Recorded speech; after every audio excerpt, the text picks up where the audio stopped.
Vir in virtue means man. A man doesn't pretend that anyone outside the divine order, the most righteous person with valid righteousness, leading everyone else. Okay? That's the divine order. A man doesn't pretend that anyone outside the divine order is a man. A man also doesn't pretend that a craftsman, a nerd, or a brute is the ideal person. People in the military have craftsman shapes, generally speaking. The police have craftsman shapes. UFC fighters, generally speaking, craftsman shapes. Okay, this is what I mean. A man is raised right. He stands firm for what is right. He considers the arguments of the righteous.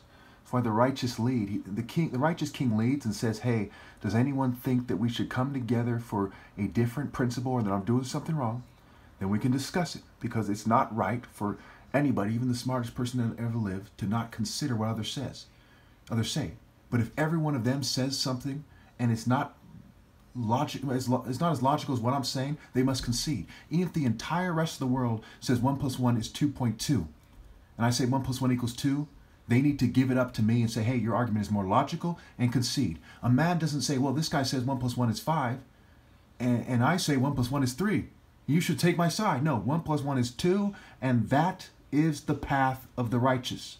The path of the righteous is like the morning sun shining ever brighter to the full light of day. God separates the dark from the light. He doesn't accept evil. He says separate the light from the darkness.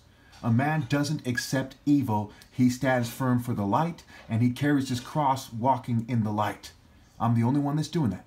Everyone else is cheating me out of my right to lead because they're afraid of the adversity that comes with what is right. A man doesn't get tail tucked and avoid standing firm for what is right. A man is only the type of male that stands firm for what is right.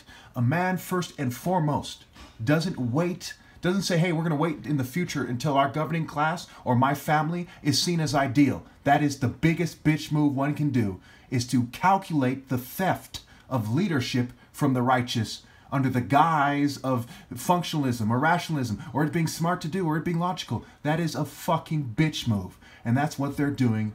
Okay, they're saying, hey, let's get rid of this guy on the low and then say our churches are right, my family is rather sophisticated, we are divinely... It's fucking beta bitch, and that's why they plug kids, because it takes someone who's a child molester or something to be that much of a bitch. Think about it.